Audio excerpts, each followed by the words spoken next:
भारत जगत सानतार पठुआ गावता पाठा खन 11 जून रानीबांध हाई स्कूल रे कैरियर काउंसलिंग साथे सानतार मीडियम और बांग्ला मीडियम ते माध्यमिक और उच्च माध्यमिक पास सानतार पठुआ को लगी सारहाव आखड़ा सापड़ाव होय कना। ओना आखड़ा रे सेटर को ताहे कना doctor Sunil Murmu master of surgical Shuklal Hansda joint director of agriculture Bishnupur महकुमा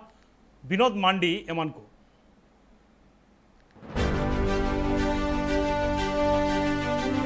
भिगार भिगार हनत पनत करे नेलोक कना सान्तार सावतारेन पठुआ गिद्रे को नित ऑल पढ़ाव लेकाते को लहा हिजुक कना। उनको पठुआ गिद्रे जाते आरहों जस्ती खन जस्ती को पढ़ाव मा उनाते जहाई माचित और माचितनी को मेना आकात कुआ उनको गोड़ो गोपड़ोते से संगठन रेन अगुन को गोड़ो गोपड़ोते उनको दो साढ़ाव को चालाकु कना। दिसम रेन हर तालारे पास आकात गिद्रे को दो सारहाव सकाम को न्यामेत कांते से उनको न्यूतुम दिसम हर तालारे को छटियरे कांते पठुआ गिद्रे दो अडी रस्का को अटकारे कना। नुआ कथा मा बाड़ायोक कना नित दो अडिगान पठुआ गिद्रे गी सान्ताली मीडियम तिको ऑल पढ़ाव कना। मेनखान जहां को बांग्ला मीडियम तिको ऑल पढ़ाव कना उनको खन सान्ताली मीडियम ते जहां को ऑल पढ़ाव कान उनको दो बांग मा अडी रस्का को बुझेवेत कना।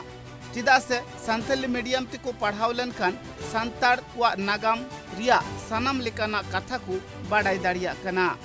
जहां बांग्ला मीडियम तिको ऑल पढ़ाव कना उनको दो सान्ताड़ सावता रिया जहान कथा बांको बाड़ाई दाड़िया कना। बुंगा बुरु रिया कथा बांको बाड़ाई दाड़िया कना। लेगले मचार रिया कथा बांको बाड़ाई दाड़िया कना। सिरिंग दुरंग कुरेना कथा बांको बाड़ाई दाड़िया कना। आर जहां सान्ताली मीडियम तिको पढ़ाव कान उनको दो बांगमा सानाम लेकाना किस्सा कुदुम सानाम लेकाना सावतारिया कथा को चीज दाड़िया कना। उनाते बांगमा अडी रस्क सला को ऑल पढ़ाव कना।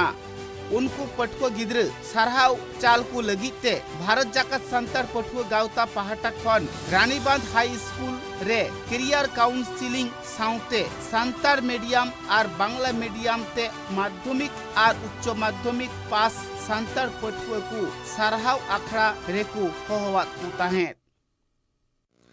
सानाम को जोहार आले दो बांधवन खन ले हेज अकना नोडे भारत जगत सान्तार पठुआ गादारेन बांधवन कॉलेज यूनिट रेन बारिया रसिया और इन दो भारत जगत सान्तार पठुआ गादारेन मिटन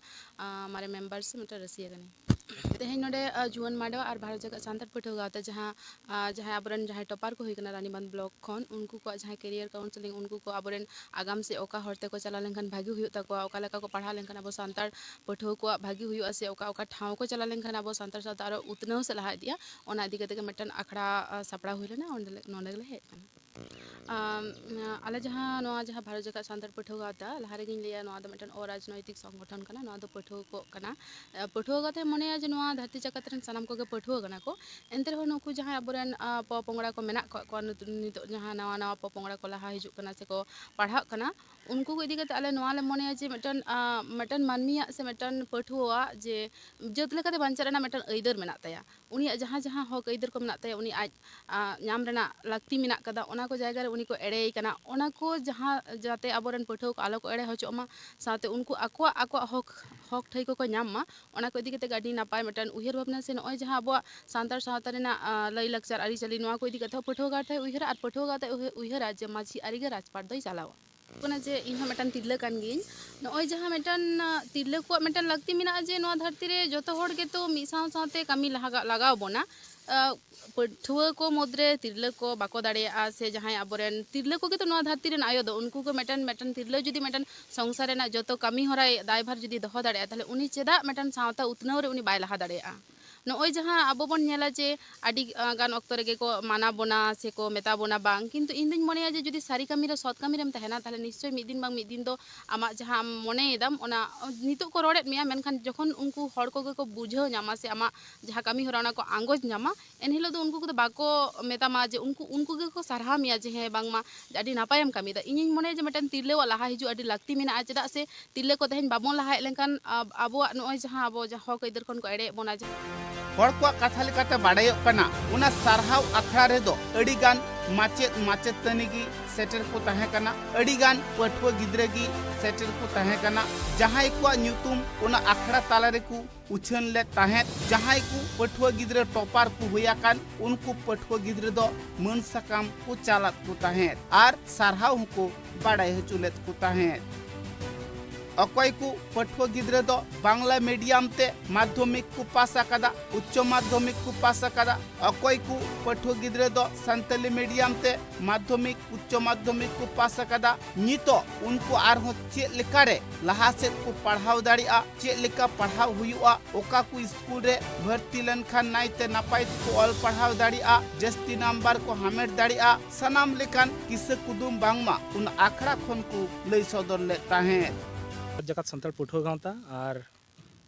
भारत जाकात सान्ताड़ पठुआ गाँवटा गे जुआन को मिटन शाखा जुआन मांडवा नुकिना कुरुमुटु तेगे मूलत नोआ तेहेन कैरियर काउंसिलिंग आखड़ा दो नोडे सही जुहीना अदो नोडे दो कथा ता ताहें काना नोंका गे आरकी जे तेहेन आबो सान्ताड़ काते कटी जहाय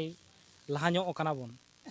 तेहेन जहाय मई बाबू तक राकाब हिजुग कना नुकु किछु दिस हुजित चाल एवं सारहाव चाल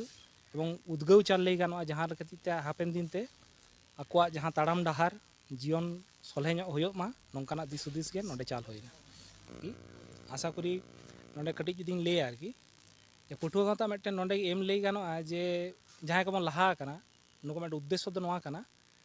जे जहां समाज खन आमेम हारा बुरू कना जहां समाज दाड़ेते दाड़ेते तेहेन चाकरी बाकरी ले नाम आकदा नोआ समाज किछु एम रुवाड़ ना टन कुरुमुटु गे नोआ कना एवं नोआ अडी गहिर पतियो कना माने इन्या ऐसे पठुआ गाँवता जे तेहेन जहां नोहा उद्गव आखड़ा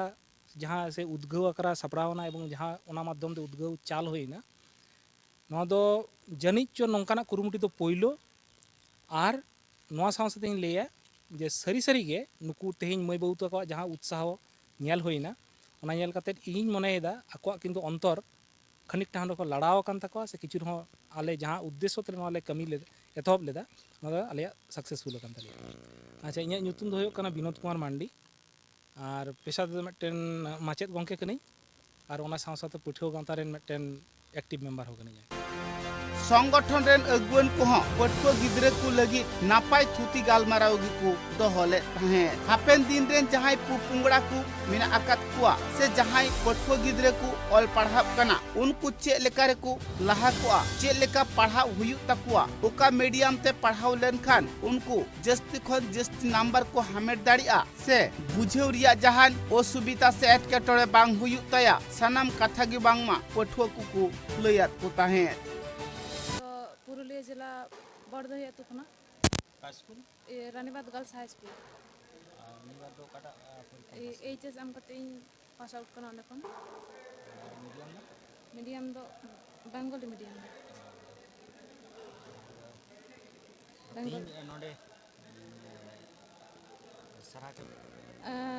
बन ठिका का थाहे निया दो पहिलो धाव निंकना इयर दो हिजु कना प्रोग्राम रे दो अदो बेस गे बुझाना नोडे हेज कते पहिलो दा हेज हुई कना नोंकान जायगा रे और पास आउट दाड़े कते नोडे नेता नाम कदा ओना गे आडी सारहाव इन बुझदा अदो इन हो आडी सारहाव गिन बुझदा नोडे नेता कदिन तेको और नोडे ना मने दिन दो कमी रे लगाव दरकार कान गिया और लगा जहां तिना इnya जहां तिना को लई किदा गोंके तको बुझ के गे जे निया दो कमी रे लगा लेकना कान गिया और निया रे सेलेद दो दरकार कान गिया जहां तिना हर बाको हिजु कना दो नोर दो हिजु दरकार कान गिया बांग हिजु लेकना दो बांग कना चेन हो निया दो हिजु दरकार कान गिया मिद बार पठुआ गिद्रे को कथा खन बाडाइलिना बांग्ला मीडियम खन संथाली मीडियम ते ऑल पढ़ाव रे दो अडी रस्के गी को अटकारे कना चिदा से बांग्ला मीडियम ते जहां को ऑल पढ़ाव कना उना कुरिया अडी गान गहिर कथा बांग बाडाई नामो कना मेनखान संथाली मीडियम ते पढ़ाव लेनखान सनम कथा गी बांगमा से सनम किसे कुदुम गी बांगमा ओड़े ओड़फात को बाडाई नाम दाड़िया कना जहां प्रोग्राम से आखड़ा को सपड़ावले ताहें ओंडे सेटरे ताहें कना doctor Sunil Murmu master of surgical Suklal Hasda joint director of agriculture Bishnupur महकुमा विनोद मार्डी इमान इमान को सनाम हड़गी बांगमा उना आखड़ा रे सेलेद कते नापाय को अटकर ले ताहें बकुड़ा खन सिधु मडिया रिपोर्ट।